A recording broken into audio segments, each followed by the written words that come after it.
Now, the idea that the extraordinary document known as the Joyce Armstrong fragment is some kind of elaborate and tasteless joke has now been quite abandoned. At least it has by anyone who has examined the matter in any detail.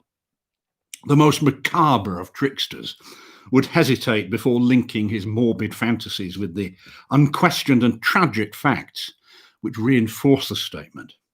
And although the assertions contained in the fragment are admittedly amazing, one might even say monstrous, it is nonetheless forcing itself upon the general intelligence that they are true, and that we must readjust our ideas to a new situation. So this cannot be exaggerated. Our world is, it appears, separated by a slight and precarious margin of safety from a most singular and unexpected danger. Tonight, I will endeavour to lay before you all the facts that we have up until this time. And I will preface my statement by saying that if there be any among you who doubts the narrative of Mr. Joyce Armstrong, then please admit at least that there can be no question at all as to the facts concerning Lieutenant Myrtle and Mr. Hay Connor. Those men undoubtedly did meet their ends in the manners described in the document. Very well. So, the Joyce Armstrong fragment was found in a field known as Lower Haycock, which lies 1 mile west of the village of Withyham on the Kent and Sussex border. It was on the 15th of September last year that an agricultural labourer, Mr. James Flynn, in the employment of Matthew Dodd of the Chauntry Farm, Withyham, perceived a briar pipe lying near the footpath which skirts the edge of Lower Haycock. A few places farther on, he picked up a shattered pair of binoculars, and then a cufflink. And finally, among some nettles in a ditch, he caught sight of a small canvas-backed book. Now, this proved to be a notebook with detachable leaves, some of which had come loose and were fluttering along the base of the hedge. These items were quite properly taken by the labourer to his master, and he in turn showed the remains of the notebook to Dr. Jolyon Atherton of Hartfield. Atherton at once recognised the need for an expert opinion, and the manuscript was forwarded to the Aero Club in London, where I was able to examine it myself. Now, the first 2 pages of the manuscript are, I'm afraid to say, missing, and there's also one torn away at the end of the book. You see, these losses, unfortunate as they are, do not, I think, damage the general coherence of the story. I mean, my own conjecture is that the missing opening is concerned with the record of Mr. Joyce Armstrong's qualifications as an aeronaut, which can be readily gathered from other sources and are agreed to be unsurpassed among the air pilots of England. The main body of the manuscript is written neatly in ink, but the last few lines are in pencil and are so ragged as to be hardly legible, precisely as they might be expected to appear if they were scribbled off hurriedly from the seat of a moving aeroplane. There are, it should be added, several stains, both on this last hurriedly written page and on the outside cover. These have been pronounced by Home Office experts to be blood, probably human and certainly mammalian. Now, a word, I think, needs to be said about the personality of the author of this epoch-making statement that I'm about to read to you. Forbes Joyce Armstrong was, according to the few friends who could claim to know anything of him, a poet and a dreamer, as well as a mechanic and an inventor. And he was, on the whole, a retiring man. He was prone to dark moods in which he would avoid the society of his fellows. Captain Dangerfield, who knew him better than anyone, says that there were times when his eccentricity threatened to develop into something more serious. He cited his habit of carrying a shotgun with him in his aeroplane as one manifestation of this. Another was the morbid effect which the fall of Lieutenant Myrtle had upon his mind. Now, Myrtle, you'll probably remember, was attempting the altitude record when he fell from a height of something over 30,000 feet. Horrible to narrate, his head was entirely obliterated as a result of the accident, although his body and limbs preserved their configuration. And at every subsequent gathering of airmen, Joyce Armstrong, according to Dangerfield, would ask with an enigmatic smile, "And where, pray, is Myrtle's head? Where is Myrtle's head?" Well, it was thought to be in rather bad taste, as you can imagine. On another occasion, Dangerfield recalled, after dinner at the mess of the flying school on Salisbury Plain, Joyce Armstrong had started a debate about the dangers which airmen will have to encounter in the future.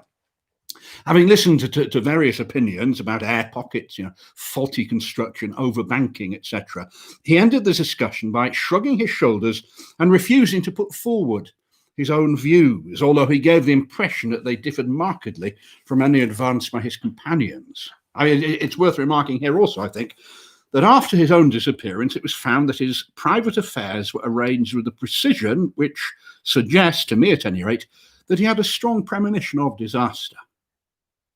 But I will try your patience no further with my editorial matter. What you're going to hear now is the Joyce Armstrong document, exactly as it stands in its entirety, beginning at page 3 of the blood-soaked notebook. It actually starts mid-sentence. But when I dined at Rheims with Caselli and Gustave Raymond, I found that neither of them was aware of any particular danger in the higher layers of the atmosphere. I didn't actually say what was in my thoughts, but I got so near to it that if they had had any corresponding idea, they could not have failed to express it. But they're two empty, vainglorious fellows with no thought beyond seeing their silly names in the newspaper. It's interesting to note that neither of them had ever been much beyond the 20,000-foot level. Of course, men have been higher in balloons and on mountains, so it must be well above that point that the aeroplane enters the danger zone, always presuming, of course, that my premonitions are correct. Aeroplaning has been with us now for more than 20 years, and one might well ask, why should this peril only be revealing itself in our day? Well, the answer is perfectly obvious. In the old days of weak engines, when 100 horsepower was considered ample, flights were very restricted. Some of us can remember how in our youth it was considered a remarkable achievement to fly over the Alps. Our standard now has been immeasurably raised. Now that 300 horsepower is the rule rather than the exception, visits to the upper layers have become easier and much more common. Many of them have, of course, it is true, been undertaken with impunity. The 30,000-foot level has been reached time after time with no discomfort beyond cold and asthma. But what does that prove? A visitor might descend upon this planet 1,000 times and never see a tiger. And yet tigers exist. And if he chanced to come down into a jungle, he might be devoured by one. Well, there are jungles in the upper air, and there are worse things than tigers which inhabit them. And I believe that, in time, these jungles will be accurately mapped out. Even now, I could name two of them. One lies over the Pau-Biarritz district of France. Another is just above my head. As I write here, in my house in Wiltshire, I rather think there's a third in the Homburg-Wiesbaden district. It was the disappearance of the airmen that first set me thinking. Of course, everyone said that they'd fallen into the sea, but that just didn't add up. First it was Verrier. His machine was found near Bayonne, several miles inland, but they never got his body. And then there was Baxter, who also vanished, although his engine was found in a wood in Leicestershire. And then there was Hay Connor. Oh, God, what a cackle there was in the papers about that unsolved mystery of the air. And yet how little was ever done to get to the bottom of it. He came down in a tremendous vol plane from an unknown height. He never got off his machine, and he died in his pilot's seat. Died of what? Heart disease, said the doctors. Rubbish. Absolute nonsense. Hay Connor's heart was as sound as mine is. Remember what Venables said. Venables was the only man who was at his side when he died. He said that he was shivering uncontrollably and looked like hell. Died of fright, he said, although he couldn't imagine what he'd been frightened of. He only managed to croak out one last word. Monstrous, Venables thought he said. Monstrous. They could make nothing of that at the inquest, but I could make something of it. Monsters! Not monstrous, monsters! That was the last word of poor Harry Hay Connor, and he did die of fright, just as Venables thought. And then there was Myrtle's head. I mean, do you really believe, does anybody seriously believe that a man's head could be driven clean into his body by the force of a fall? Well, all right, perhaps it's possible, but I for one, have never believed that that was the case with Myrtle. And the grease upon his clothes, all slimy with grease, it said at the inquest. Queer that nobody got into thinking about that. Well, I did, you see. Oh, I got into thinking about it, but then I'd been thinking about it for a good time already. I've made 3 ascents, and I've not been high enough yet. But now, with this new light Paul Veriner machine and its 175 robot, I should touch 30,000 tomorrow. I'll have a shot at the record. Maybe have a shot at something else as well. How Dangerfield used to chafe me about my gun. Well, of course it's dangerous. But if a fellow wants to avoid danger, he doesn't take up flying in the first place. I will visit the air jungle tomorrow, and if there's anything there, I shall find it. If I return, I will find myself a bit of a celebrity, no doubt. And if I don't, then this notebook should at least explain what I'm trying to do and how I lost my life doing it. And please, whatever happens, dear reader, no drivel about accidents or mysteries. Please. Well, there's clearly a passage of time between this and the next entry, which runs as follows. I had a shotgun with me and a dozen cartridges filled with buckshot. You should have seen Perkins' face. He knew that there was something on, and he begged me to take him up with me. But perhaps I should have if we were using a biplane. But a monoplane's a one-man show if you want to get the last foot of lift out of it. So the poor fellow had to stay on the ground. Of course, I took an oxygen bag. I had a good look at the rudder bar and the elevating lever before I got in, and then I switched on my engine, and when they let her go, she rose almost at once, on the lowest speed. I circled the home field once or twice just to warm her up, and then, with a wave to Perkins, I flattened out and put her on her highest. She skimmed like a swallow downwind for 8 or 10 miles until I turned her nose up a little, and she began to climb in a great spiral. It was a close, warm day for an English September. Now and then puffs of wind came in from the southwest, one of them so gusty that it caught me napping and turned me half round for an instant. Then, just as I reached the cloud banks with the meter reading 3,000, down came the rain. My God, how it poured! It drummed on my wings and lashed my face and blurred my glasses so I could hardly see. One of my cylinders was out of action too, a dirty plug, I should imagine. But still, I was rising steadily with plenty of power, and after a bit the trouble passed, and I heard again that gorgeous, full, deep-throated purr. By 9:30, I was nearing the clouds. Down below me, all blurred and shadowed with rain, lay the vast expanse of Salisbury Plain.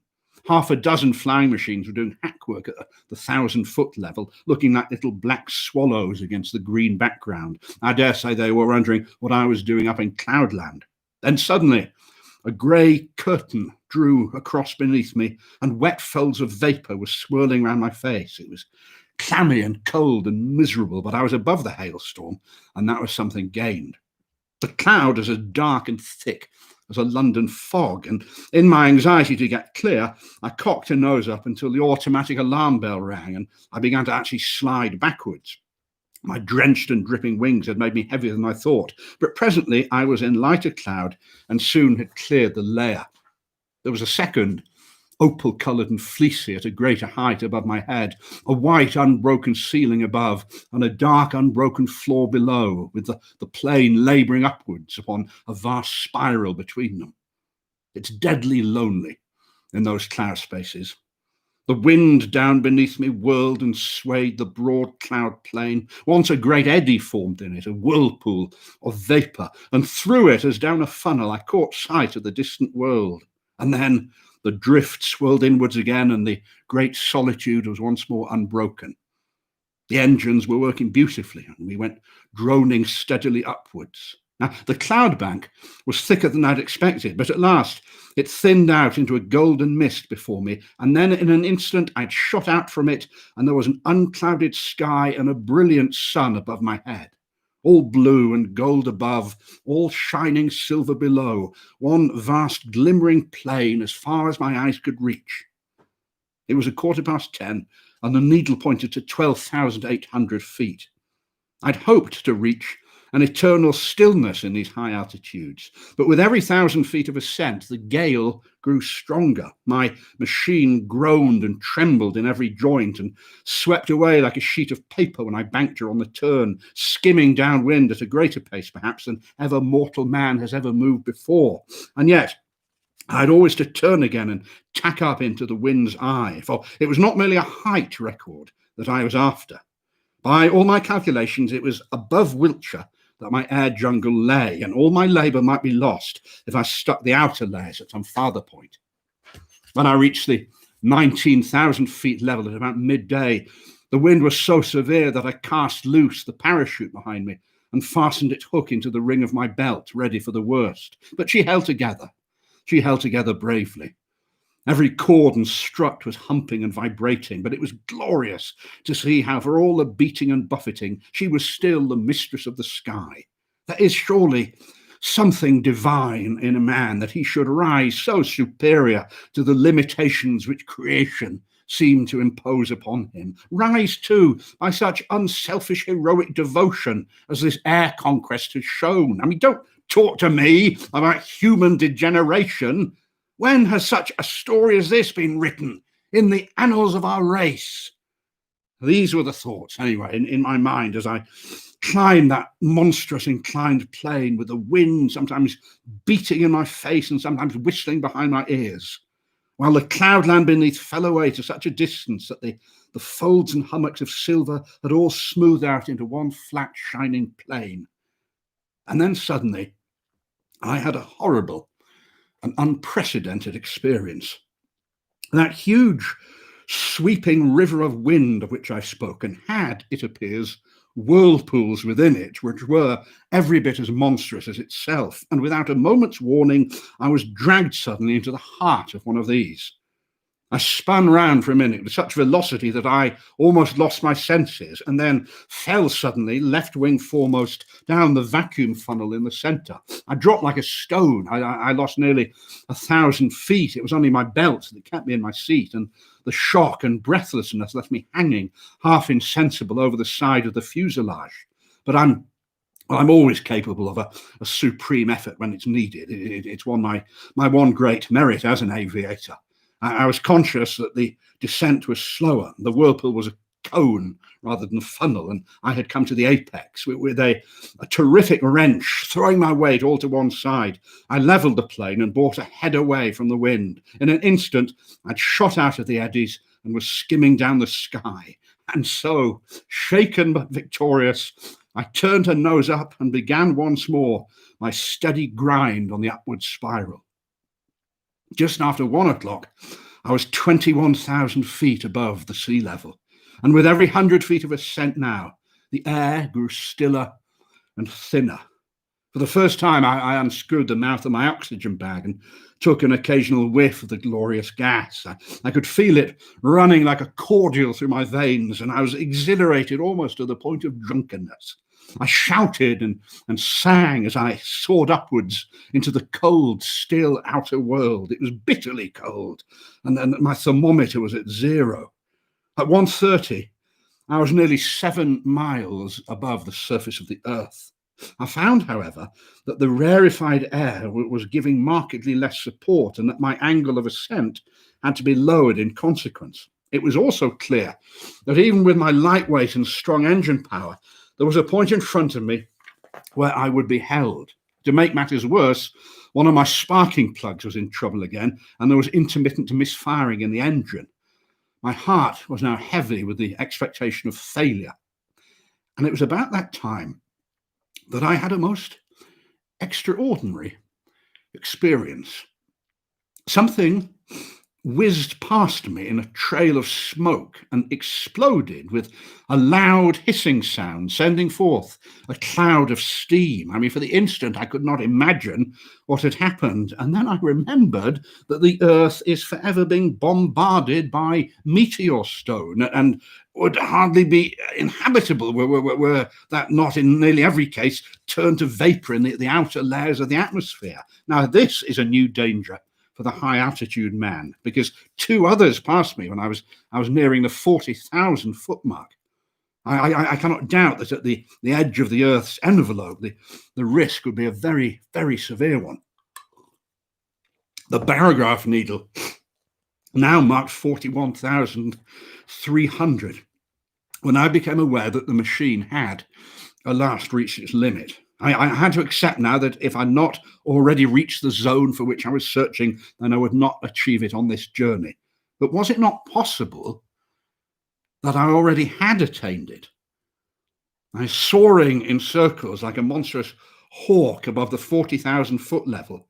I let the monoplane guide herself, and I made careful observations of my surroundings. The heavens were perfectly clear. There was no indication of the dangers that I'd imagined, dare I say, that I'd hoped for. I've said that I was soaring in circles, but it struck me suddenly that I would do well perhaps to take a wider sweep and open up a new air track. If the hunter entered an earth jungle, he would drive through it if he wished to find his game. My reasoning had led me to believe that the air jungle which I'd imagined lay somewhere over Wiltshire. This should be to the south and the west of me. So I took my bearings from the sun, because the compass was hopeless at that height, and no trace of the earth was to be seen. Nothing but that distant silver cloud plain. But I got my direction as best I might, and I kept her head straight to the mark. I reckoned that my petrol wouldn't last her more than another hour, but I could afford to use it to the last drop, since a single magnificent vol-plane could at any time take me to Earth. And then suddenly I did become aware of something new. The air in front of me had lost its crystal clearness. It was now full of long, ragged wisps of something which I can really only compare to a very fine cigarette smoke. It hung about in wreaths and coils, turning and twisting slowly in the sunlight. As the monoplane shot through it, I was aware of a faint taste of oil on my lips, and there was a greasy scum upon the woodwork of the machine. So some infinitely fine organic matter appeared to be suspended in the atmosphere. There was in them a delicacy of texture and colouring which reminded me of the finest Venetian glass. There was no life there. It was inchoate and diffuse, extending for many square acres and then fringing off into the void. It wasn't life, but might it not be the remains of life, I thought? Above all, might it not be the food of life, of monstrous life, even as the humble grease of the ocean is the food of the mighty whale? The thought was in my mind when my eyes looked upwards, and I saw the most wonderful vision that ever man has seen. Can I hope to convey it to you even as I saw it myself last Thursday? If you conceive a jellyfish, such as sails in our summer seas, bell-shaped and larger than the dome of St. Paul's Cathedral. It was of a light pink colour, veined with a delicate green, but the whole huge fabric was so tenuous. It was but a fairy outline against the blue sky. It pulsated with a delicate and regular rhythm, and from it there depended these two long drooping green tentacles which swayed slowly backwards and forwards. This gorgeous vision passed gently with noiseless dignity over my head, as light and fragile as a soap bubble, and it drifted upon its stately way. Now, I'd half turned my monoplane that I might look after this beautiful creature, when in a moment I found myself amidst a perfect fleet of them. They were of all sizes, but none of them quite so big as the first. In fact, some were quite small, but the majority were about as big as an average balloon, and with much the same curvature on the top. Pale shades of pink and green were the prevailing tints, but they all had a lovely iridescence where the sun shimmered through their dainty form. Hundreds of them, it must have been, drifted past me, a wonderful fairy squadron of strange unknown argosies of the sky, creatures whose forms and substance were so attuned to these pure heights that one could not conceive anything so delicate within actual sight or sound of earth. But soon my attention was drawn to a new phenomenon, the serpents of the outer air. These were long, thin, fantastic coils of vapor-like material which turned and twisted with great speed, flying around and round at such a pace that the eyes could hardly follow them. Some of these ghost-like creatures were 20 or 30 foot long, but it was difficult to tell their girth because the outline was so hazy that it seemed to disappear, fade into the air around them. These air snakes were of a very light grey or smoke colour, with some darker lines within, which gave the impression of a definite organism. One of them whisked past my very face, and I was conscious of a cold, clammy contact, but their composition was so insubstantial that I could not connect them with any thought of physical danger, any more than the beautiful bell-like creatures which had preceded them. There was no more solidity in their frames than in the floating spume from a broken wave. But a more terrible experience was in store for me. Floating downwards from a great height, there suddenly came a purplish patch of vapour. It was small as I first saw it, but rapidly enlarging as it approached me, until it appeared to be hundreds of square feet in size. Although fashioned of some transparent jelly-like substance, it was nonetheless much more definite in outline and solid in consistency than anything which I had seen heretofore. There were more traces too of a physical organization, especially two vast shadowy circular plates on either side, which might have been eyes, and a perfectly solid white projection between them, which is as curved and cruel as the beak of a vulture. The whole aspect of this monster was so threatening, and it kept changing its colour from a light mauve to a dark, angry purple, so thick that it cast a shadow as it drifted between my monoplane and the sun. On the upper curve of its huge body, there were three great projections, which I can only describe as enormous bubbles, and I was convinced that as I looked at them, that they were charged with some extremely light gas, which served to buoy up the misshapen and semi-solid mass in the rarefied air. The creature moved swiftly along, keeping pace easily with the monoplane, and for 20 miles or more it formed my horrible escort, hovering over me like a falcon waiting to pounce.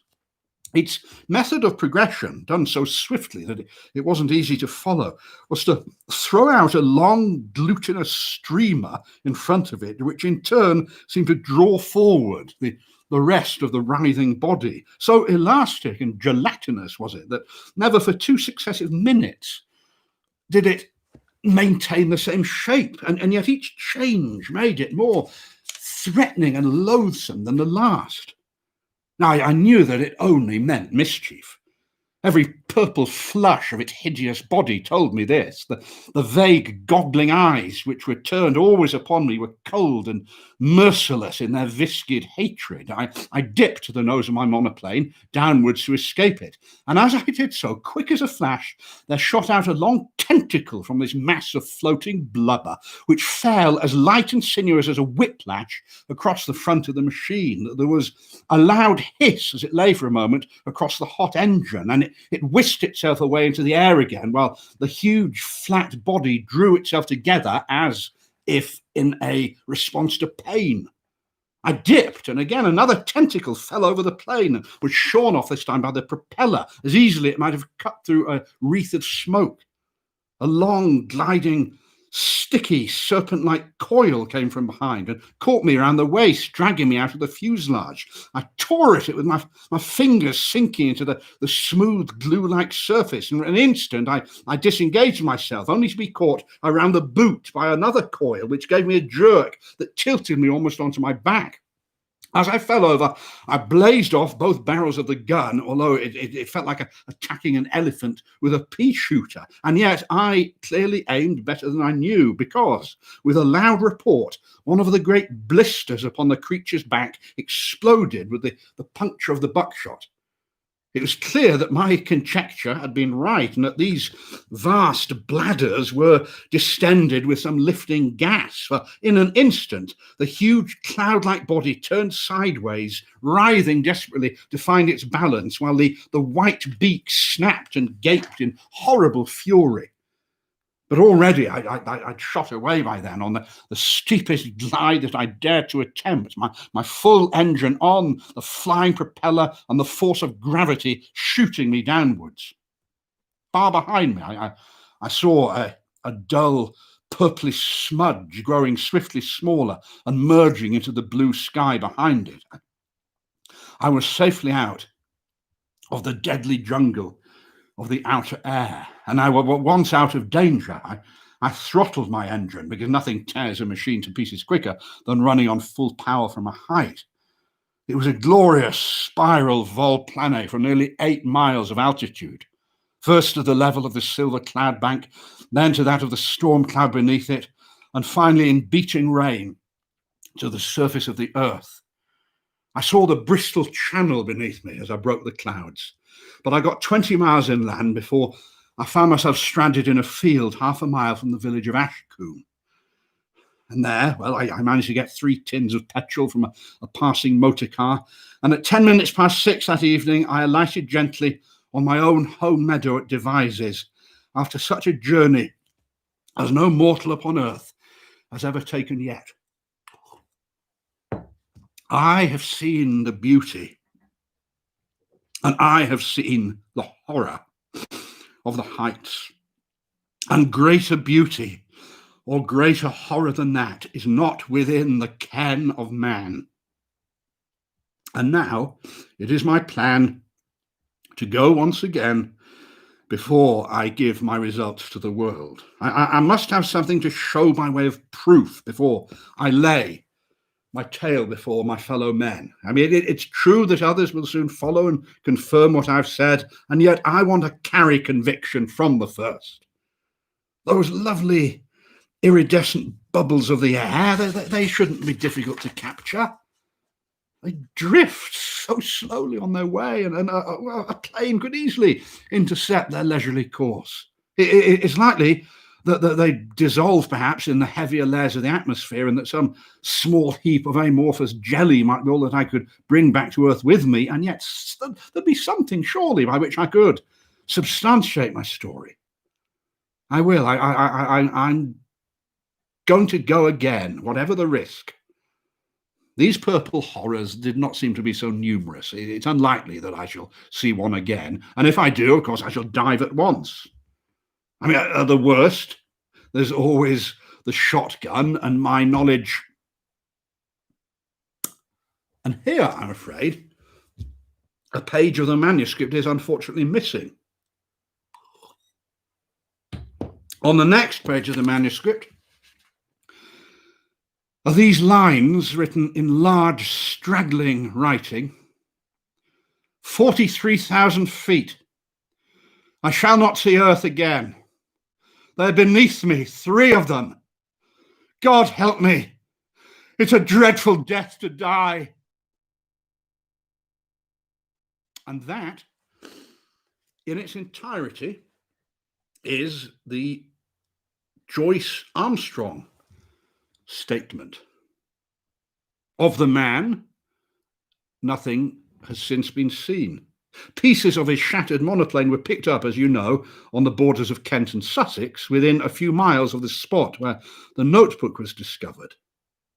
I mean, if the unfortunate aviator's theory is correct, that this air jungle, as he calls it, existed only over the southwest of England, then it would seem that he had fled from it at full speed, but had been overtaken by these creatures at some spot in the outer atmosphere above the place where his grim relics were recovered.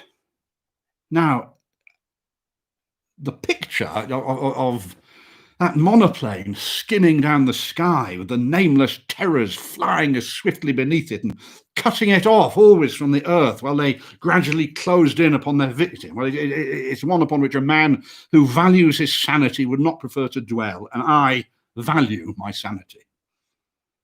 Now, I'm aware that there are many, and perhaps some of you listening tonight are among them, who still jeer at the facts that I presented to you.